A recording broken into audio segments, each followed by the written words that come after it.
Dulunya di Bang Batu gitu. Iya, sebelumnya juga jadi ayahnya Ray. Cuma memang pastinya setiap judul yang diperankan karena berbeda, jadi kita pun cara pendalaman chemistry dan karakternya pun juga berbeda gitu sih.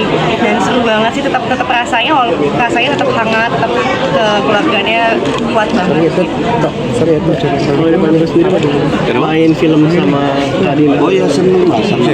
Saya selalu, mungkin kalau diperhatikan karakter ini kan saya selalu main sama anak muda. Dan buat saya membahagiakan banget ketika saya bisa menyesuaikan diri dengan anak muda. Kan biasanya kalau maaf ya, zaman dulu saya kan anak muda yang menyesuaikan kepada orang tua.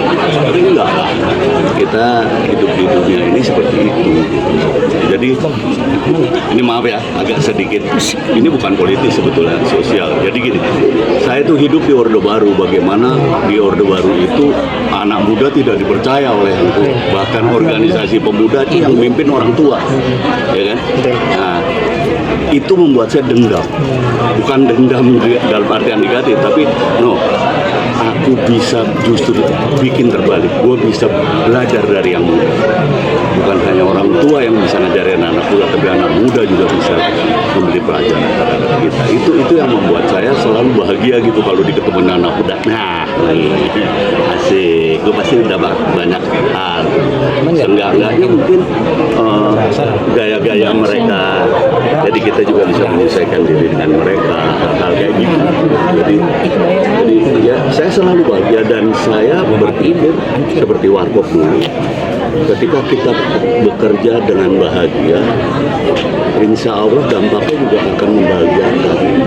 Setidak-tidaknya kalau orang Jawa bilang nggak merungsung gitu, nggak apa. Jadi kita ikhlas saja, senang-senang aja gitu. Itu sih betul. Bayangin kalau sampai Om Indro aja tuh saking pengen ngebaur, terus pengen ngikut sama kita tuh sampai ikutan TikTok bareng loh sama aku waktu itu. Kayak happy banget. Iya, aku sampai kayak serius nih abang mau ikutan TikTok bareng. Aku kayak kapan lagi gitu kan, momen yang langka. Ya udah akhirnya kita TikTokan bareng sama mamanya itu waktu itu. Iya makanya lupa. Padahal bisa kena banget. Kak Dinda sempat merasa geli nggak sih sama karakternya? Jujur iya kak. Kan Dinda, aku aja geli kan. Iya, aku agak sedikit gimana ya, kayak apa sih gitu, kayak apa sih nih Ray karakternya, tapi lucu banget jadinya. Dan ketika aku ngelihat si karakter Opan ini tuh aku jadi ngelihat anak pertama aku.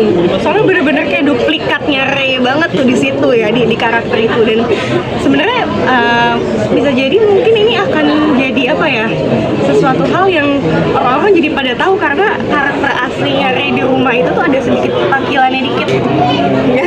Tapi cuma keluarga doang yang tahu ya. Ibu bukan nih. Gitu. Mbak mungkin kalau kerja bareng masih suka bucin juga nggak sih sama pasangan terakhir ya? Kalau bucin tuh kayaknya harus ditumbuhkan di rumah tangga, karena kan sebenarnya itu yang bikin Sparks-nya harus ditumbuhin terus. Iya, dan maksudnya ya apalagi sih kalau bukan bucin ke suami, yang mau ke siapa lagi, ya nggak sih? Bener banget. Tapi masih suka posisi juga? Masih suka posisi nggak sih sama suami tuh di lokasi syuting gitu? Ya ada lah sedikit tapi nggak terlalu lah.